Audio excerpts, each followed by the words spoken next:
বারাতকে কেন্দ্র করে কেউ যদি একটা রোজা রাখে তাহলে সেই ব্যক্তি জাহান্নামে যাবে। আমি চ্যালেঞ্জ করে বলি, এই মৌলবীর কথা শুনে যারা শবে বারাতে রোজাকে অবৈধ মনে করবে এদের জাহান্নামী হওয়াতে কোনো সন্দেহ নাই। ওই মৌলবী জাহান্নামী হয়ে গেছে, ওর মরতে দেরি, ওকে কবরে রাখা হবে, জাহান্নাম হয়ে যাবে ওর কবর। ওকে কবরে রাখতে দেরি, এই জানোয়ারের জাহান্নামী হওয়াতে কোনো সন্দেহ নাই।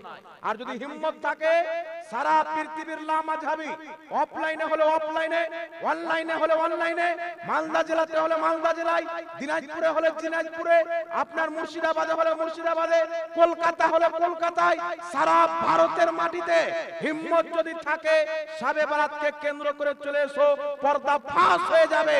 তোমরা মুসলমান নয়, শবে বারাতের রোজা মুসলমানের জন্য রাখা যায়, ইহুদির বাচ্চাদের জন্য রাখা না যায়। তো তোমরা টুপিওয়ালা ইহুদি, দাড়িওয়ালা ইহুদি, তোমরা রাখলে জাহান্নামে যাবে। যারা নবীর কলমা পড়েছে তারা যদি শবে বারাতে রোজা রাখে, নবী পাক বলেছেন তাদের গুনাহ খাতা মাফ হবে, আর গুনাহ খাতা মাফ হবে মানে জান্নাতে যাবে। জোরে বলছো। তবে আপনাকে একটু আয়না দেখিয়ে দিতে চাই, ওই কলকাতার দিকে ভেড়া মৌলবি বেরিয়েছে, একবার বসে যাবে অনলাইনে, তোমার দম কতটা, কুকুরবাজি করা, স্টেজে গলা ঘোরানো, সব তোমার যদি উলঙ্গ না করে দেখিয়ে দিই, জিন্দেগিতে বাংলার মাটিতে ওয়াজ করবো না। আমার জানা আছে না খঞ্জার উঠেগা না তলোয়ার তুমসে, ये बाजू मेरे आजमाए हुए हैं। কোন ওয়াহাবি মায়ের লারে জন্ম হয়নি, তাদের মৌলবি বুকে পাটা নাই। আর যদি পাটা থাকে অনলাইনের মাধ্যমে আমার এই বক্তব্য যাবে। যদি হিজড়া না থাকে, নামাজ না থাকে, মায়ের দুধ পান করে ওয়াহাবি মৌলবি যদি মুসলমান থাকে, ইহুদি খ্রিস্টানের বাচ্চা না থাকে, আমার চ্যালেঞ্জকে অ্যাকসেপ্ট করবে। আর অনলাইনে তাদের কোন বড় মৌলবি আছো, চলে এসো মার্কেটে, কুরআন হাদিস একদিকে থাকবে, তোমাদের কিতাব থেকে প্রমাণ করব শবে বারাতে রোজা রাখা নেকির কাজ, নেকির কাজ, নেকির কাজ। মুসলমান তোমার গুরুর কিতাব থেকে প্রমাণ করব, তোমার বাপ দাদার কিতাব থেকে প্রমাণ করব। আর যদি কোনো লামাযহাবী হিম্মত থাকে চলে আসে, আমি চ্যালেঞ্জ করতে চাই, যদি শবে বারাতে রোজা রাখলে জাহান্নামী বলে, লামাযহাবীর 7 গোষ্ঠীকে আর 7 নসলকে যদি আমি জাহান্নামী প্রমাণ না করতে পারি, নিজেকে জিন্দেগিতে মৌলবি বলে দাবি করব না। এই পৃথিবীর মুসলমান উঠান কিতাব, লামাযহাবীদের সবচাইতে বড় ইমাম, তারা যাকে শাইখুল হাদিস বলে, তাদের সবচাইতে বড় মুহাদ্দিস, তাদের ধর্মগুরু, যার বানানো ধর্ম তারা মানে, যার নাম হচ্ছে আপনার ইবনে তাইমিয়া। ইবনে তাইমিয়া নিজের কিতাব ইক্তেদাউল সিরাতাল মুস্তাকিমের মধ্যে, আরেকটি কিতাব মাজমাউস সাওয়াইদের মধ্যে, আরেকটি কিতাব মাজমুআ ফাতাওয়ার মধ্যে লিখতেছে, তাদের গুরু সবচাইতে বড় তাদের ইমাম, তাদের শাইখুল ইসলাম কি লিখতেছে? লিখতেছে শবে বারাতের রোজা রাখাও যায়, শবে বারাতের রাতে ইবাদত করাও যায়। আর জোরে হবে না? শবে বারাতের রোজা রাখাও যায়, ইবাদত করাও যায়। তাহলে তার ফতোয়া অনুযায়ী তার বাপ ইবনে তাইমিয়া জাহান্নামের কুকুর হয়েছে কি হয়নি? ও জাহান্নামে গিয়েছে কি যায়নি? তাদের ফতোয়া অনুযায়ী ইবনে তাইমিয়া জাহান্নামে। আর কেউ যদি দারু পান করে, তো দারু পান করা হারাম, হারাম মনে করে পান করতে পারে, তে মুসলমান থাকবে তবে গুনাহগার হবে। আর কেউ যদি দারুকে হালাল বলে কাফির হয়ে যাবে। তো শবে বারাতের রোজা যদি হারামে কাতেই থাকে, তাহলে তোমার বাপ হালাল লিখেছে, সে কাফির হয়ে জাহান্নামে চলে গেছে। তোমার ফতোয়া যে ইবনে তাইমিয়া জাহান্নামে, আর ইবনে তাইমিয়াকে তোমরা নিজের বড় আব্বা মানো, তোমরা ইমাম মানো, মুহাদ্দিস মানো, শাইখুল ইসলাম মানো, তোমাদের শয়তানি ধর্মের শেখ হতে পারে, মুসলমানদের শেখ সে হতে পারে না। তোমাদের মৌলবি লিখছে শবে বারাতে রোজা রাখা যায়, রাতে ইবাদত করা যায়। তো জাহান্নামী যদি হয় তোমাদের ফতোয়াতে, তোমাদের গুরু জাহান্নামী। আর গুরু যদি জাহান্নামী হয়, গুরুর ভক্তরা কি জান্নাতে যাবে? এই গাড়ির ড্রাইভার যদি মালদা যায়, তো প্যাসেঞ্জার কি রায়গঞ্জ যাবে? ড্রাইভার যাই দিকে, প্যাসেঞ্জারও সেই দিকে। লামাযহাবী ড্রাইভার বলছে শবে বারাতে রোজা রাখাও যায়, রাতে ইবাদত করাও যায়। তো তাদের ড্রাইভার জাহান্নামে, তাদের ফতোয়া অনুযায়ী তো তাদের প্যাসেঞ্জাররা কোথায় যাবে? তো কলকাতার দাড়িওয়ালা শয়তান ও নিজেই জাহান্নামে যাবে। ওর মরতে দেরি, জাহান্নামে যেতে দেরি নাই। আর যারা তার ফতোয়া মেনে শবে বারাতে রোজাকে অবৈধ মনে করে, জাহান্নামী মনে করে, এই রোজাকে ছেড়ে দিবে, তারাও তার পিছন পিছন জাহান্নামে। যে যার কথা মানবে, যাকে পছন্দ করবে, যার শরীয়তকে ফলো করবে, তার সাথে জাহান্নামে যাবে।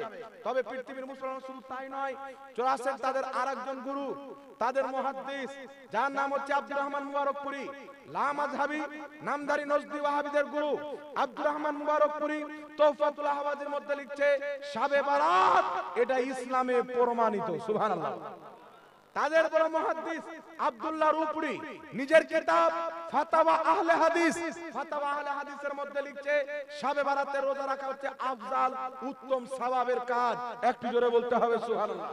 এই জন্য কোন লামাযহাবী যদি কোমর বেঁধে আমাদের সামনে চলে আসে, তো শুধু তাকে নয়, গোটা লামাযহাবী দলকে জাহান্নামী প্রমাণ করব।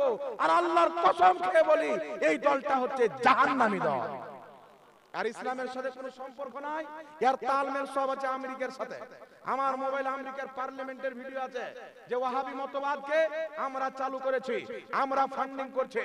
যেই দলকে চালু আমেরিকা করেছে, যেই দলের আহলে হাদিস নাম ইংরেজরা দিয়েছে, সে কোনোদিন নবীর উম্মত হতে পারে না।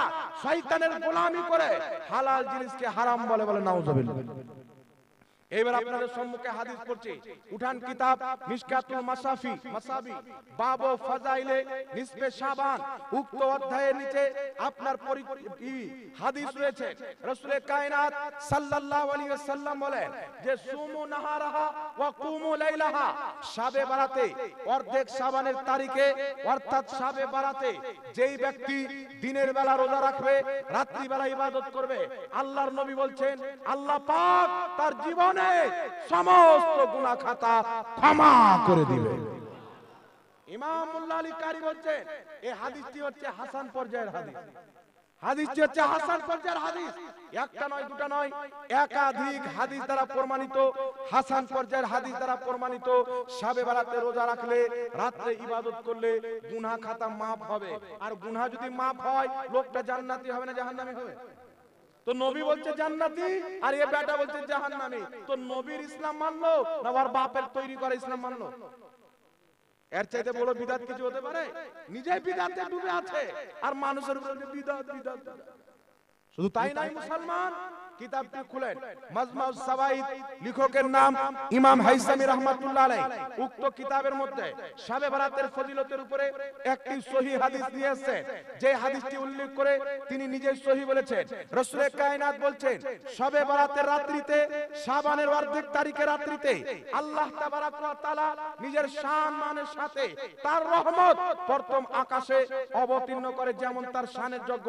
সারা রাত্রি আল্লাহ পাক ডাক দেয়, আমার কে বান্দা আছে আমার কাছে ক্ষমা চাইবে, আমি তাকে ক্ষমা করে দিব।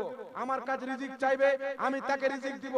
ওই রাত্রিতে যারা ইবাদত করে আল্লাহর কাছে ক্ষমা চায়, শিরিক ব্যতীত, হিংসাকারী ব্যতীত, আল্লাহ পাক নিজের বান্দার সমস্ত গুনাহ ক্ষমা করে দেয়। এটা সহিহ হাদিস, কোন মাইলা দুর্বল প্রমাণ করতে পারবে না। এত ফজিলত বর্ণিত হয়েছে, তার বাপ দাদা ইমামগণ কিতাবে লিখেছেন। আর এই বেটা মানুষকে বলছে জাহান্নামে যাবে, মনে হচ্ছে জাহান্নামটা ওর বাপের পরপটি, যাকে জাহান্নামে ঢুকে যাবে জান্নাতে যাবে। ওর বাপ কাজটা বাংলাদেশে বলছে যে আমার মাদ্রাসায় যে 10 টাকা দান করবে ইনশাআল্লাহ জান্নাতে যাবে। বুঝতে পারছেন? এই মৌলভী বাংলাদেশে বলছে বড় পীর আব্দুল কাদের জিলানী নিঃসন্দেহে একজন আল্লাহর ওলি ছিল, তবে আমরা তাকে জান্নাতি বলতে পারবো না। আর যখন দিলবার হোসেন সাইদি মরে গেল, ওর মতনই নজদির গোষ্ঠী, ও যখন মরে গেল তো বলছে যে দিলবার শাহী কুরআন পাক জান্নাতে আমাদেরকে তেলাওয়াত করে শোনাবে আর আমরা শুনবো। মানে ওর বাপ মূলত জান্নাতি হয়ে গেল, রাজাকার। বুঝতে পারছেন? আর গস পাককে জান্নাতি বলা যাবে না, ওর বাপকে জান্নাতি বলা যাবে। বলে জান্নাত আর জাহান্নাম এরা দুই বাপ বেটার নামে রেজিস্ট্রি করা আছে। চিন্তা করছেন মুসলমান? এ বেটা মানুষকে বলছে যারা জ্ঞানী তারা আল্লাহর মতো সম্মানিত। এটা কুফরি কি কুফরি নয়? যারা জ্ঞানী তারা আল্লাহর মতো সম্মানিত, এটা কুফরি হবে কিনা? আল্লাহর মতো সম্মানিত কেউ হতে পারে? নবী তো আল্লাহর মতো সম্মানিত। আর এ বলে যে জ্ঞানী সে আল্লাহর মতো সম্মানিত। এই জন্য এগুলো জাহিল থেকে নিজের ঈমান আকীদাকে বাঁচিয়ে রাখবেন, শাবে বারাতে রোজা রাখবেন। দ্বিতীয় কথা শুনলেন, শাবে বারাতে হালুয়া রুটি খাওয়া যাবে কি যাবে না? বলে দেবো না ছেড়ে দেবো? বাবা হালুয়া রুটিটা বলে দেবো না ছেড়ে দেবো? এবার মাদের পক্ষ থেকে আমার 5 জন মা লক্ষ্মী ভাড়ে 500 টাকা করে দেন তো। ইসলামের উত্তম আমল হলো মানুষকে খাওয়া দাওয়া করানো এবং মানুষকে সালাম। আল্লাহর নবী সাল্লাল্লাহু আলাইহি সাল্লাম রুটি খেতেন, সাহাবায়ে কেরাম রুটি খেতেন। রুটি খাওয়া হচ্ছে নবী পাকের সুন্নাত, মনে রাখবেন, কারণ নবী খেয়েছেন। হালুয়া খাওয়া কি? কিতাবটির নাম সুনানে ইবনে মাজাহ, হাদিসের মান সহিহ, লা মাযহাবিদের বাপ আলবানী নিজে হাদিসটিকে সহিহ বলেছেন। অধ্যায়ের নাম হচ্ছে বাবুল হালওয়া। ইমাম ইবনে মাজাহ একটা অধ্যায় কায়েম করেছে হালওয়ার পরিচ্ছেদ। নবী কায়নাত সাল্লাল্লাহু আলাইহি সাল্লাম বলেন, কি বলেন? নবী পাকের স্ত্রী মা আয়েশা বলছেন, হাদিসের শব্দ, ক্বালাতু আয়েশা সিদ্দিকা রাদিয়াল্লাহু তাআলা আনহা, কানা নবী সাল্লাল্লাহু আলাইহি সাল্লাম ইউহিব্বুল হালওয়া ওয়াল আসালা। আল্লাহর নবী সাল্লাল্লাহু আলাইহি সাল্লামের স্ত্রী উম্মুল মুমিনিন মা আয়েশা সিদ্দিকা রাদিয়াল্লাহু তাআলা আনহা বলেন যে আল্লাহর নবী সবচাইতে বেশি হালুয়া খেতে ভালোবাসতেন। একটু জোরে হবে না সুবহানাল্লাহ? ইউহিব্বুল হালওয়া, আল্লাহর নবী খাদ্যের মধ্যে সবচাইতে বেশি হালুয়া খেতে ভালোবাসতেন। তো যেই খাবারটা নবী ভালোবাসতেন, শাবে বারাতে রাত্রিতে আল্লাহ পাক বান্দার গুনাহকে ক্ষমা করে, একটি ফজিলতপূর্ণ রাত্রি। তাহলে এই রাত্রিতে সন্ধ্যাবেলা দিনের বেলা রোজা রেখে ইফতারির টাইমে কেউ যদি হালুয়া রুটি করে ফাতিহা করে খায়, তাহলে নবীর সুন্নাতে আমল হবে কিনা? নবীর পছন্দের খাবার তো কেন ভালো জিনিস না খারাপ? জোরে বলেন, ভালো জিনিস। হালুয়া রুটিকে ফাতিহা করে সামনে রেখে, এই ফাতিহা কেন করা হয় শুনেন। আল্লাহর নবী বলেছেন, যদি ফিতনার টাইমে কোন ব্যক্তি আমার একটি সুন্নাতকে জিন্দা করে ধরে রাখতে পারে, একটা সুন্নাত জিন্দা করার বরকতে আল্লাহ তাকে 100 জন শহীদের মর্যাদা দান করবেন। 100 জন শহীদের মর্যাদা। ফাতিহা কেন করা হয় শুনেন। মুসলিম শরীফের মধ্যে হাদিস, আল্লাহর নবী যুদ্ধের ময়দানে আছেন, সাহাবায়ে কেরামের খাবার ফুরিয়ে গেল। লড়াই করলে খিদা লাগবে কি লাগবে না? একজন ব্যক্তি খাবার খেয়ে ঘুমিয়ে গেল, বসে আছে, একজন ব্যক্তি মাঠে কাজ করছে। তাহলে যেই ব্যক্তি মাঠে কাজ করবে তাকে খিদাটা একটু বেশি লাগবে, হজম তাড়াতাড়ি হবে, নাকি বলে? সাহাবায়ে কেরাম যুদ্ধের ময়দানে আছেন, লড়াই চলতে আছে, জিহাদ চলতে আছে।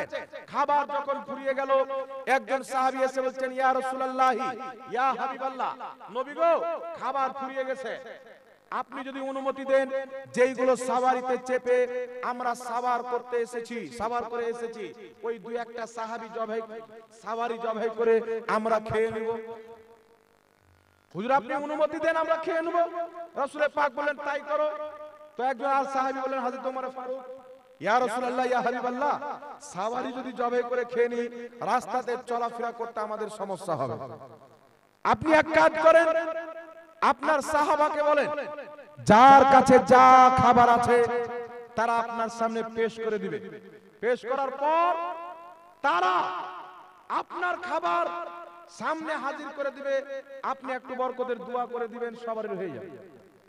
আল্লাহর নবী বললেন, যার কাছে যা খাবার আছে নিয়ে এসো। সহিহ মুসলিমের সহিহ হাদিস। কোন সাহাবা রুটির এতটুকু টুকরা, কোন সাহাবা একটু চুরমুর রুটি এতটুকু, কেউ দু একটা খেজুর নিয়ে এসে রাসূলুল্লাহ দাস্তারখান বিছালেন, তার উপরে খাবারটি জড়ো করলেন, অল্পটুকু খাবার হলো।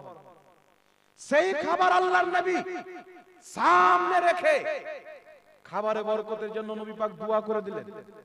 দোয়া করার পর নবী বলছেন, আপ খাও। সমস্ত সাহাবী পেট ভরে খেয়ে নিলেন, নিজের বাসনে ভরে নিলেন। সাহাবী বলছেন, যাকার খাবার তা থেকে গেল। তো খাবার সামনে রেখে নবী দোয়া করেছেন কি করেননি? আর জোরে বলেন।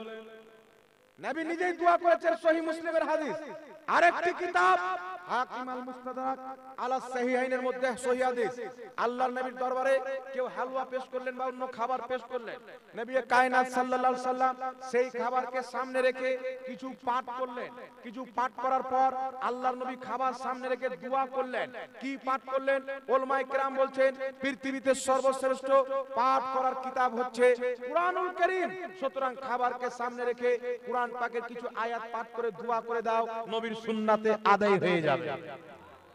নবীর সুন্নাত আদায় হয়ে যাবে।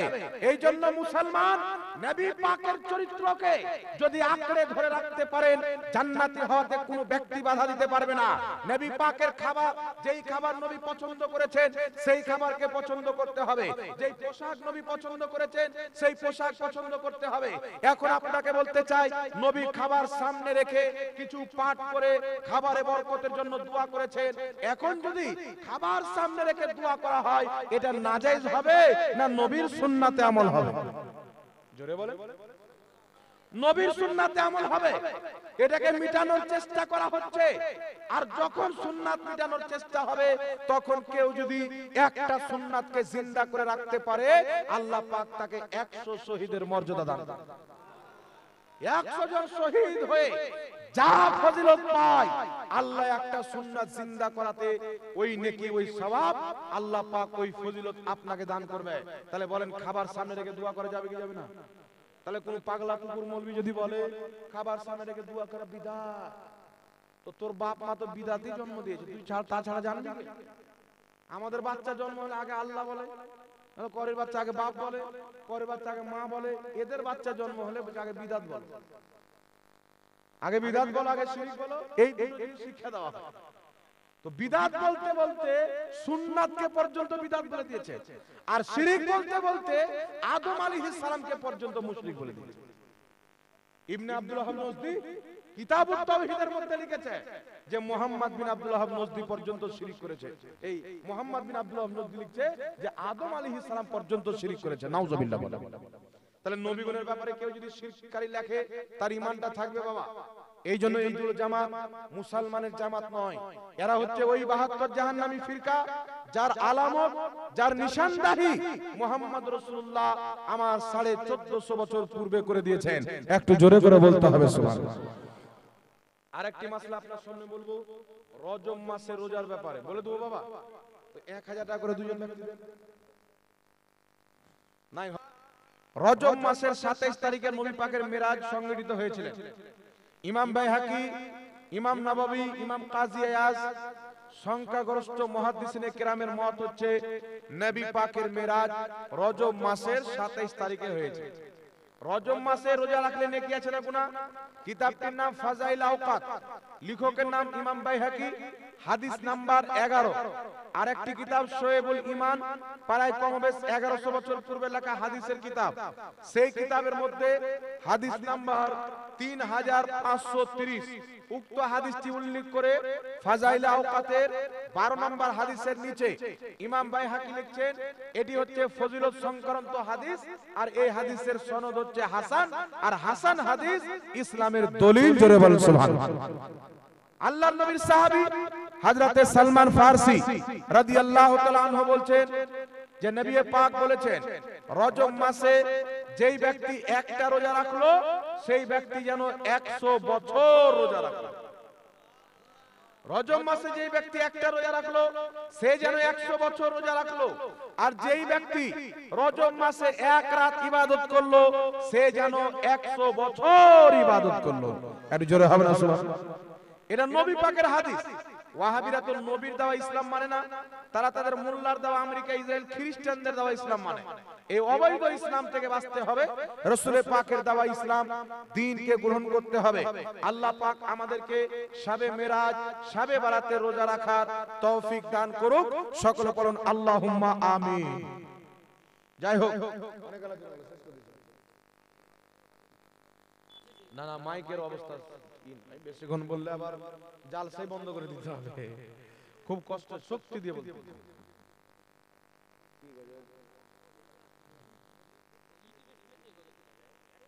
লক্ষ্মী ভান্ডারের গাজল, ওইগুলো ফুচকা গাজল, ফুচকা মুলবিরা, ও বাপ জন্মে হাদিস মুখস্থি করতে পারবে না, ফুচকা গজল মুখস্থি করবে। দিদি দিল লক্ষ্মীর ভান্ডার, খ্যাপা মুলবি ওটা মুখস্থি না করে একটা হাদিস মুখস্থি। কোন গাজল বলেন?